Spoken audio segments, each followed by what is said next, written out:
Hi, everybody. Great to be with you. My name is Michael Millerman, and this is a course on Aristotle's Politics.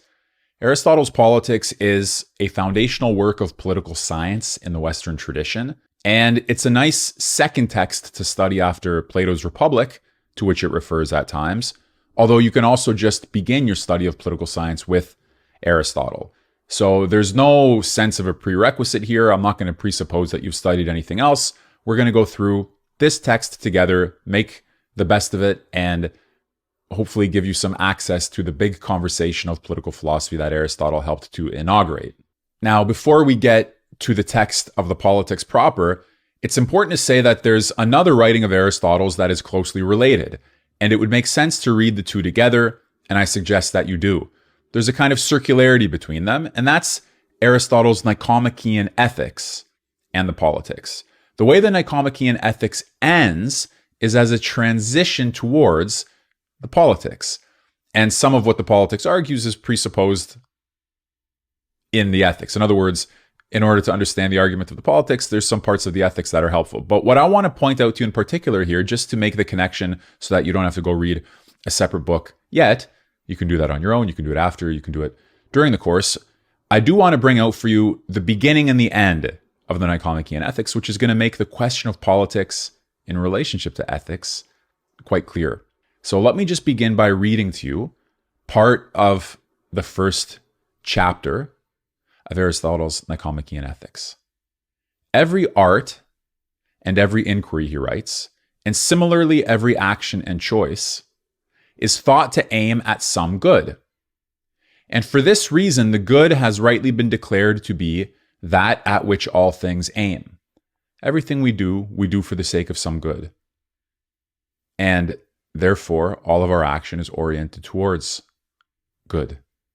But a certain difference is found among ends, Aristotle continues. Some are activities, like playing a sport. Some are products apart from the activities that produce them, like building a house. Where there are ends apart from the actions, it's the nature of the products to be better than the activities. So the house is better than the activity of house building.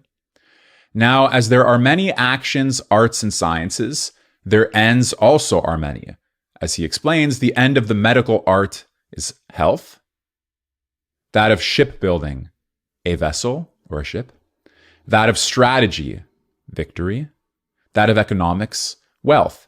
These various arts, sciences, and actions have a variety of ends: health, a ship, wealth, victory.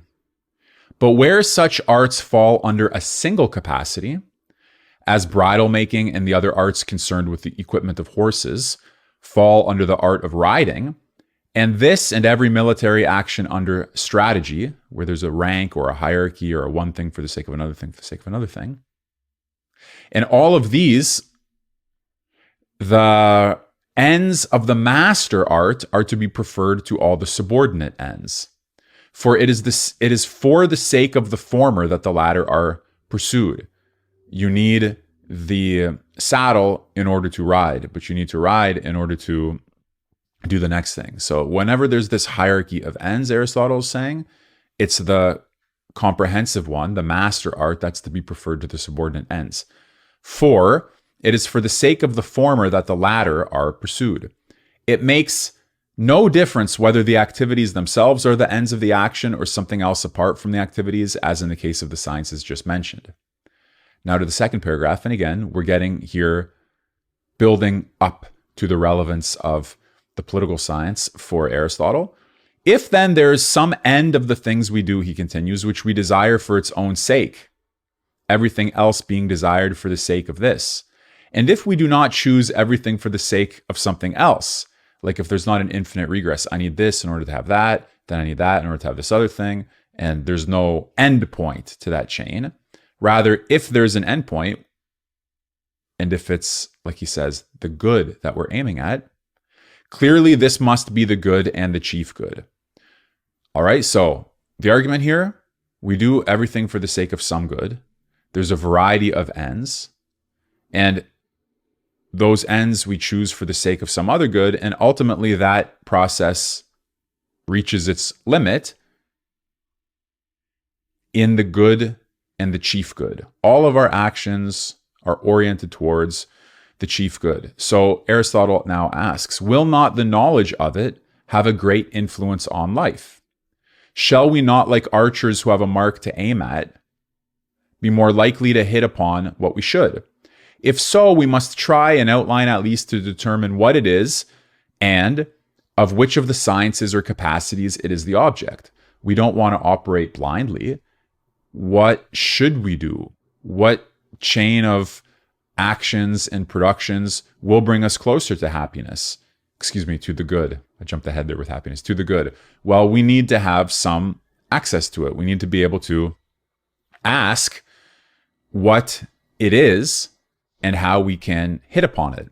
It would seem, he continues, to belong to the most authoritative art and that which is truly the master art. And politics appears to be of this nature, for it is this that ordains which of the sciences should be studied in a state. State here is a bad translation of polis, as we'll see. Polis should be translated city.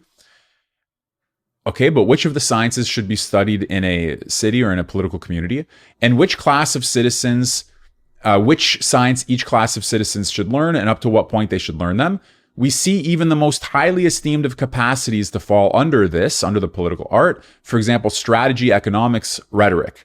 Now, since politics uses the rest of the sciences, and since again it legislates as to what we are to do and what we are not to do or to abstain from, the end of this science must include those of the others, so that this end must be the good for man. I'm going to read a little bit more here and then comment.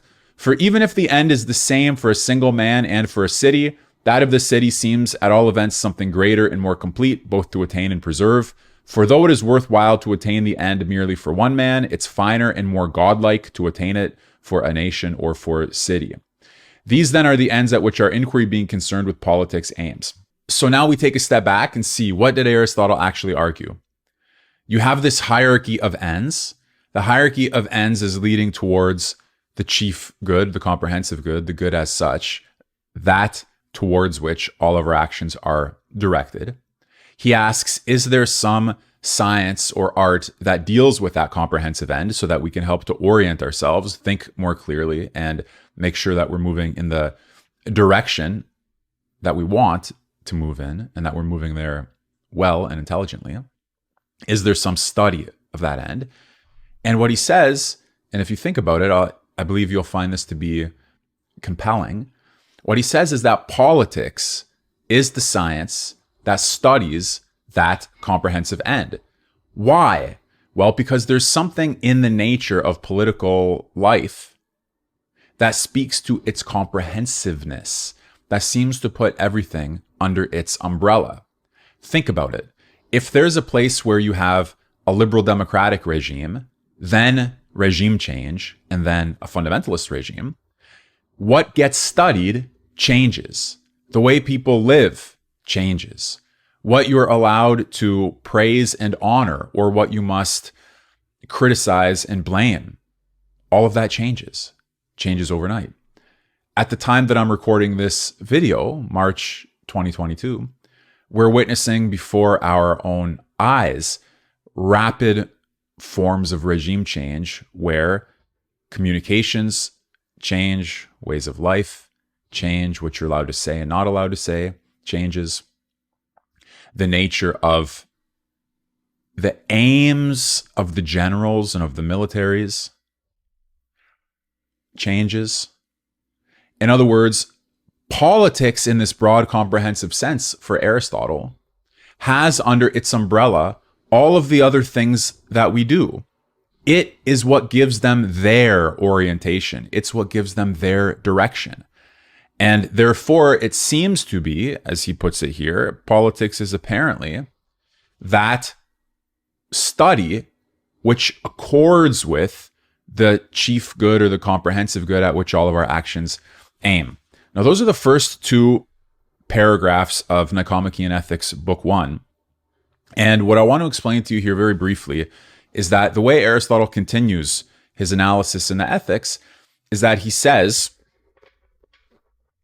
the way he continues his analysis in the Ethics is that he says, well, what is this thing that we aim at in all of our actions? It's eudaimonia in Greek, one English translation happiness, another English translation flourishing.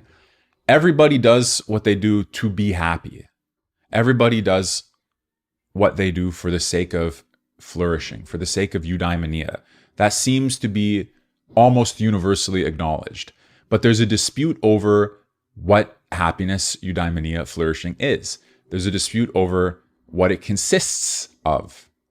What Aristotle argues, and what he elaborates in the Ethics, is the view that happiness is action in accordance with human virtue or excellence. So, properly speaking, we are happy and we are flourishing when we act in accordance with the human excellences. And therefore, the bulk of the Nicomachean Ethics is an account of the human excellences or the human virtues, what they are, what it means to act in accordance with them. There are, you could say, two pillars or two types of virtue or excellence, moral and intellectual. And Aristotle takes us through the varieties of moral virtue and the varieties of intellectual virtue. Of the moral virtues, Heidegger says, not Heidegger, tells you who is always on the back of my mind. Aristotle says that they're a mean between two extremes. So that, for example, courage is a mean or a middle point between too much and too little. And you can name the extremes. Too little, we would call cowardice. And too much, we could call something like brazenness or brashness. And Aristotle does that as he goes through the virtues. In some cases, showing that we don't have a customary name for it, but we could have one because there's implicitly, like filling in the blanks on the periodic table of elements, if you have a virtue and you name its positive form, like courage, then you should see the two extremes implied there as well. So Aristotle gives us the moral virtues and then insert a certain set of intellectual excellences. I have a lecture on this in the course Philosophical Analysis of Masculinity that you can refer to if you'd like. It's lecture 2. But to be brief about it, he distinguishes, for example, practical wisdom,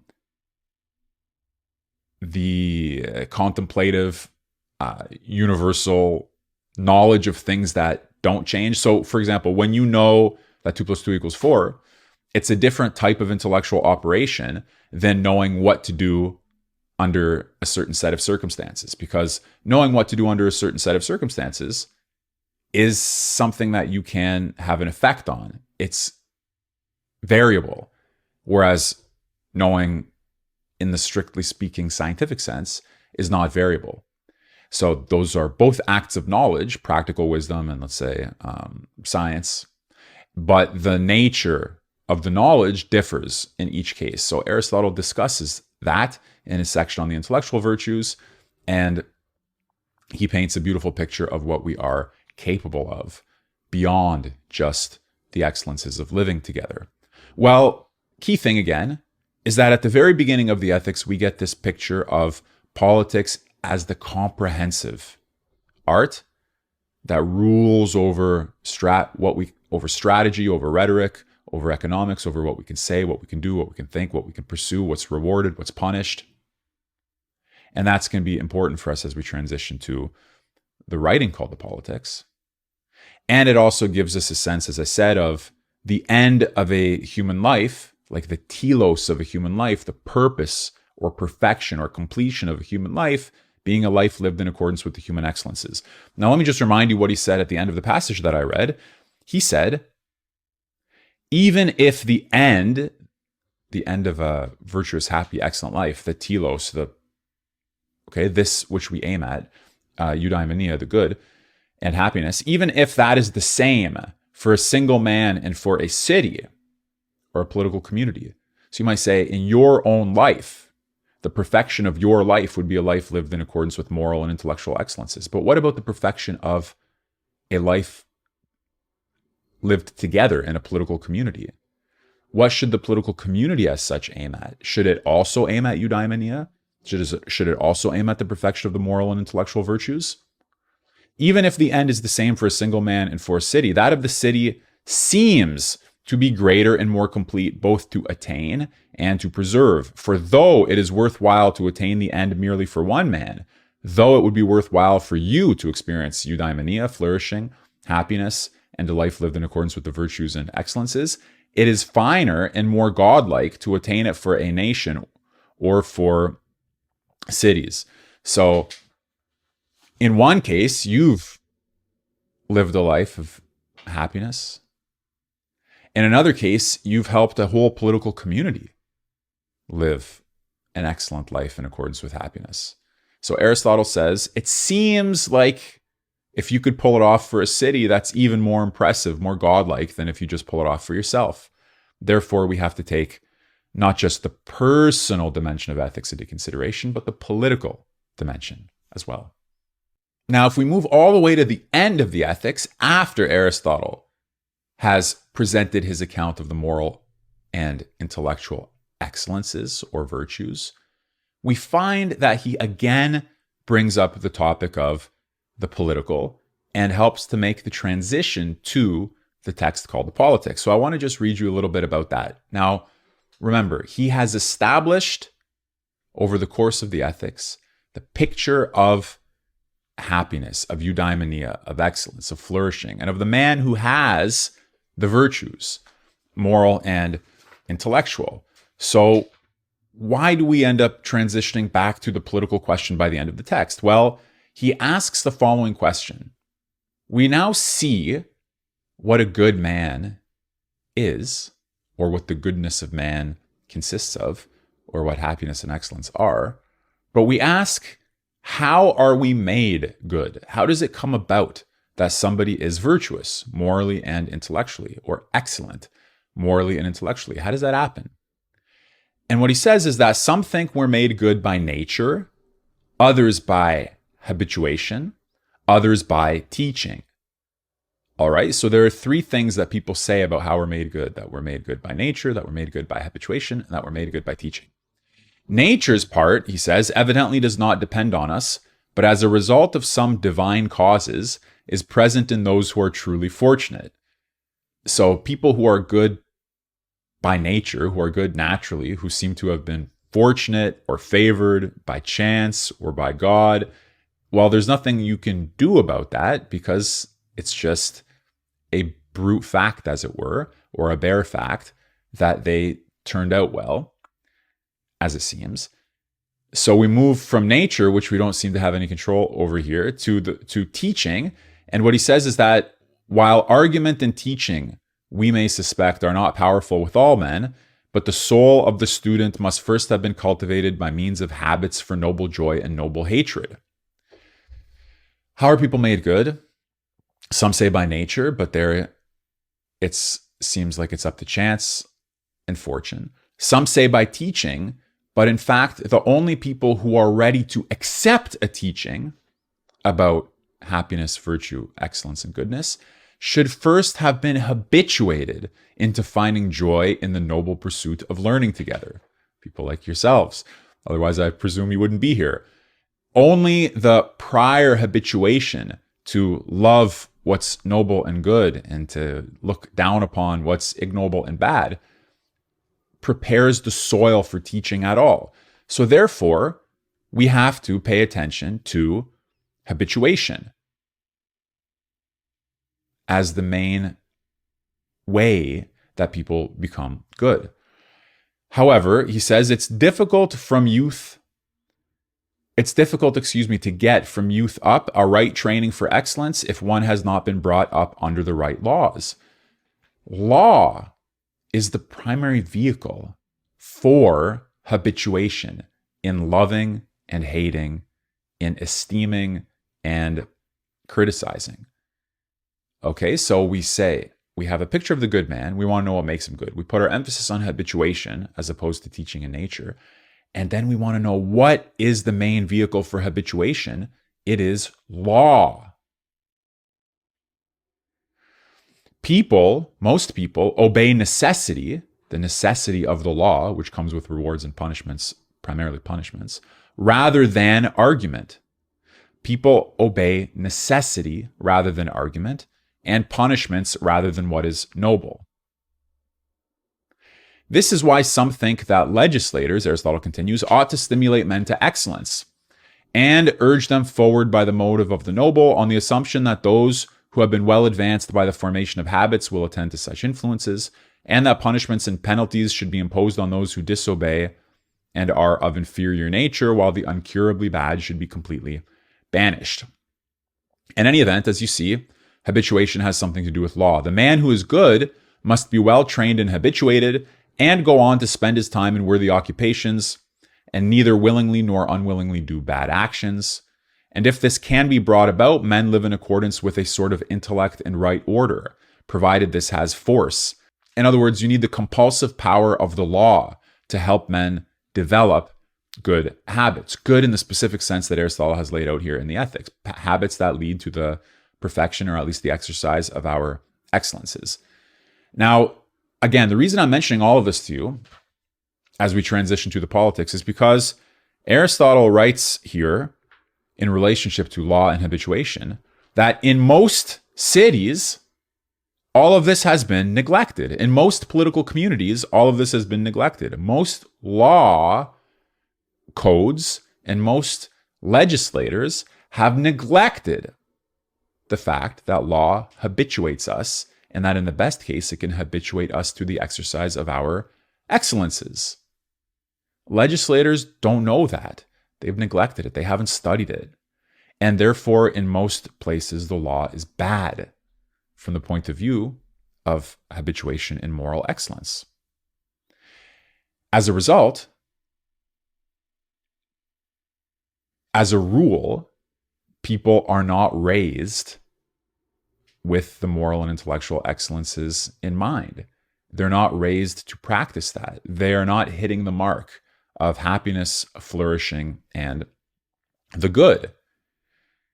So what if you, the person that Aristotle is addressing when he writes the Nicomachean Ethics, a person who's interested in excellence, flourishing, happiness, and the good life, what if you, knowing that, having learned from Aristotle what's possible, think now, well, what can I do to help my friends, my children, my family, maybe my compatriots, my countrymen? What can I do to help?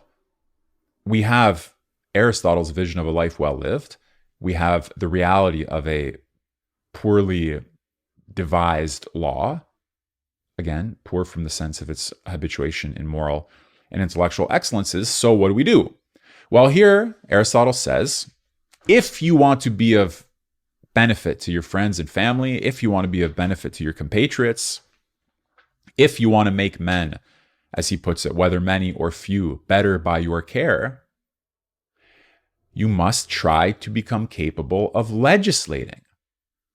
And therefore, just like the shipbuilding art culminates in ships, the medical art culminates in health, as he put it earlier, and all of the arts have some product.